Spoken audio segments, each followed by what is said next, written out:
With the emergence of COVID-19 and the lockdown, it became clear that if you have a lockdown and you want to manage a lockdown successfully, you must take care of at least 5 issues.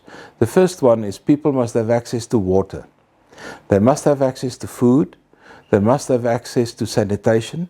They must have access to electricity, especially in South Africa. And then, in the 5th place, you can apply law and order.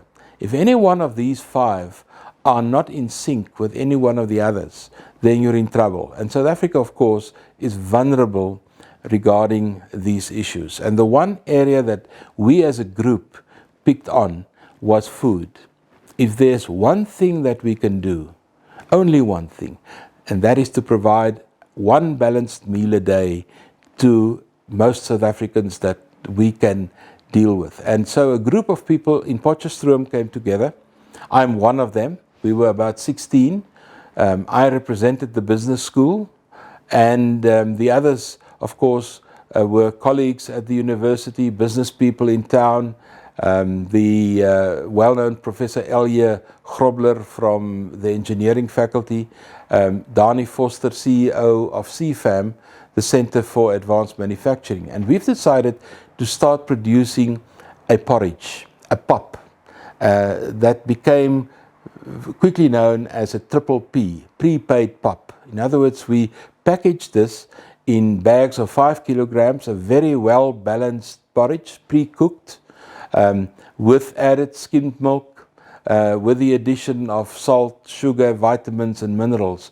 And what happened here is just incredible. We were looking for money to get the process going because we're going to give this out. We're not going to sell it. The production cost is about R1 per meal. And very early on, we got a lot of donations. We got donations from the Rotary movement. We got donations from the students at the Noordwes-universiteit. We got donations from Nestlé, South Africa, that gave us 4 tons of skimmed milk to the value of about 250,000 rand. We had a donation from Isuzu in the Eastern Cape. So far, we have distributed about 2 million meals in the Potchefstroom area alone, but if we take the larger country as a whole, we have distributed more towards 4 million meals so far in KZN, in the Eastern Cape, in the Wetsdorp in the Free State, in Rustenburg, in the Northwest. A lot of organizations, of course, use this pap, this prepaid porridge, as a school feeding scheme. One of the interesting things is the fact that schools are closed. A lot of children don't get that single balanced meal which they used to get at schools. They get it nowhere. And this was the initiative. Most important for me was, at first we had a difficulty with government.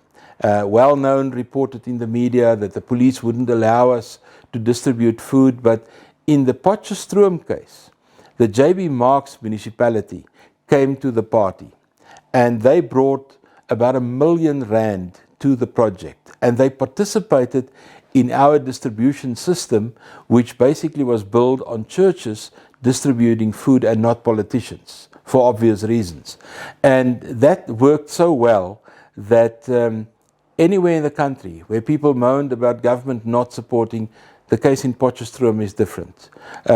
I feel very positive about the contribution the business school made to this effort in planning and in getting donations. Several of us brought in a lot of money, in my case as well, and that goes into the community, which I think most big corporations and companies are doing that. And in Potchefstroom especially, the Sakekamer, the Potchefstroom Sakekamer was the founding of this initiative, and we participated, and I think they've made a big impact in society through COVID-19.